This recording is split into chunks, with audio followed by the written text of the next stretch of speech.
آپ کے گھر میں لیڈر پتہ ہے کون ہے؟ جو شکایتی الفاظ نہیں کہتا, جو کہتا ہے اللہ بہتر کرے گا, وہ لیڈر ہے. سمپل, یہ لیڈرشپ کی ڈیفینیشن ہے.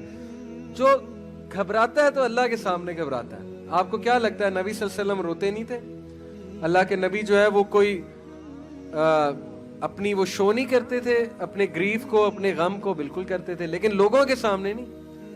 وہ رات کو اللہ کے سامنے روتے تھے کہ اللہ میں ضعیف ہوں. آپ وہ واقعہ یاد رکھیں, طائف سے واپسی پہ پتھر کھائے نبی اکرم صلی اللہ علیہ وسلم نے, اور حضرت عائشہ جنگ احد کے بعد پوچھا نبی اکرم صلی اللہ علیہ وسلم سے کہ اللہ کے رسول آپ پہ سب سے مشکل وقت کون سا تھا؟ سب سے مشکل وقت. کافی بات جا کے پوچھا حضرت عائشہ صدیقہ نے. تو حضرت عائشہ سوچ رہی تھی کہ جنگ احد جواب دیں گے, کیونکہ انجری ہوئی, مسلمانوں کو لاس ہوا, حضرت حمزہ شہید ہوئے. اللہ کے نبی نے کہا کہ عائشہ سب سے مشکل وقت طائف کا تھا, کیونکہ میری اپنی قوم نے مجھے پتھر مارے تھے. اس سے بڑا سائیکولوجیکل ٹارچر نہیں ہوتا ہے کہ اپنے بچے پتھر مار رہے تھے اور مطلب گالیاں بک رہے تھے. تو نبی صلی اللہ علیہ وسلم نے کہا اس سے بڑا میرے لیے امتحان کوئی نہیں تھا. تو وہ کیا تھا کہ اللہ کے نبی صلی اللہ علیہ وسلم ایک درخت کے نیچے بیٹھے. وہ درخت ابھی بھی موجود ہے. انفیکٹ اس پورے علاقے میں وہ درخت سب سے ہرا بھرا ہے. یہ برکات ہے ہمارے نبی کی. پورے علاقے میں میں نے دیکھا ہے طائف میں وہ درخت ابھی تک موجود ہے. نبی صلی اللہ علیہ وسلم وہاں تشریف فرما ہوئے, روئے, اور روتے روتے ان کی دعا سننے والی ہے. وہ پوری دعا میں کوٹ نہیں کر سکتا, بہت لمبی, لیکن اس کے چند ایک الفاظ سناتا ہوں. اردو میں اس کے الفاظ یہ کہ اللہ میں اپنی کمزوری کس سے بیان کروں, تیرے سوا کس سے کروں.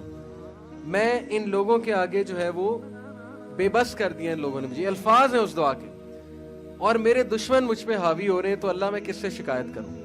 اور پھر ساری باتیں کر کے نبی صلی اللہ علیہ وسلم بہت روئے, سارا کچھ بیان کیا اللہ کے آگے کہ میں بے بس ہو رہا ہوں, مجھے لوگ تنگ کر رہے ہیں. اینڈ میں کہا کہ اللہ جب تک تو راضی ہے تو سب ٹھیک ہے. As long as you are pleased with me then nothing else matters. یہ ان کے دعا کا آخر یہ تھا کہ اللہ جب تک تو راضی ہے تو سب ٹھیک ہے.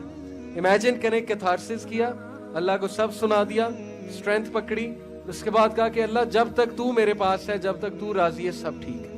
یہ ہوتا ہے لیڈر. اوکے, لیڈر یہ نہیں کہ لوگوں کے سامنے جا کے واویلا کر رہا ہے, لوگوں کے سامنے شکایت کر رہا ہے. لوگ کہیں گے کمزور آدمی. اللہ کے سامنے رونا ہے, ٹھیک ہے, اللہ کے سامنے شکایت کرنی ہے, اللہ کو بتانا ہے کہ میرے ساتھ ایسے ہو رہا ہے, اور یہ نہیں سوچنا اللہ میری سنے گا نہیں. اللہ ابلیس کی پچھلے لیکچر میں نے شیطان پہ دیا, پچھلے بیچ کو میں نے اس میں یہ پوائنٹ بتایا تھا کہ شیطان نے اللہ سے دعا کی کہ اللہ مجھے قیامت تک چھوٹ دے دے. اللہ نے اس کی بھی دعا قبول کی. تو ابلیس کی دعا جب قبول ہو رہی تو پھر آپ کیا سمجھتے ہیں کہ آپ کی گناہگار ہیں ہم سارے, ہماری دعا قبول نہیں ہوگی؟ بالکل ہوگی. اللہ کے پاس جائیں, اللہ کو بتائیں, لیکن کمپوزڈ رہنا یہ لیڈرشپ ہے. ہمت نہیں ہارنی, ٹھیک ہے, کھڑے رہنا ہے, کمپوزر شو کرنا ہے, مینجمنٹ کرنی ہے, پینک نہیں ہونا ہے. یہ لائیں اپنے اندر. بہت سے لوگ مجھ سے اب سوال یہ کرتے ہیں کہ سر یہ پاسبل کیسے ہے, میں بائی نیچر اینگزائٹی ہوتی ہے مجھے. یہ بالکل ایسے ہوتا ہے کہ ایک بندہ کمزور ہے اور سال بعد وہ جم کر کے تگڑا ہو جاتا ہے, تو میں اس سے یہ سوال پوچھوں گا کہ تگڑے کیسے ہوئے, تم تو کمزور تھے, تو وہ کیا جواب دے گا کہ سر ایکسرسائز کر کے, ڈمبل اٹھا کے. تو یہاں بھی مائنڈ کی ایکسرسائز ہے نا, کریں گے تو مائنڈ بلڈ ہوگا نا, کریں گے ہی نہیں تو پھر مائنڈ کیسے بلڈ ہوگا. نبی صلی اللہ علیہ وسلم نے ہمت نہیں ہاری, صحابہ کی ہمت نہیں ہارنے دی. کہا شام فتح ہوگا, فارس فتح ہوگا, کس بات پہ روتے ہو. یہ ہے لیڈرشپ کی سٹیٹمنٹ. ابن تیمیہ کا ایک کوٹ ہے, انہوں نے کہا what can my enemies do to me, میرے دشمن میرا کیا بگاڑ سکتے ہیں. if they confine me, اگر وہ مجھے جیل میں ڈالتے ہیں تو یہ میرے لیے سولیٹیوڈ ہے, مجھے اللہ اللہ کرنے کا موقع مل جائے گا. if they kick me out of the country, اگر وہ مجھے ایکسپیل کرتے ہیں کنٹری سے تو یہ میرے لیے سیاحت ہے, اللہ تعالیٰ کی دنیا پھروں گا. and if they kill me, تو میں شہید ہوں, میں جنت میں جاؤں گا.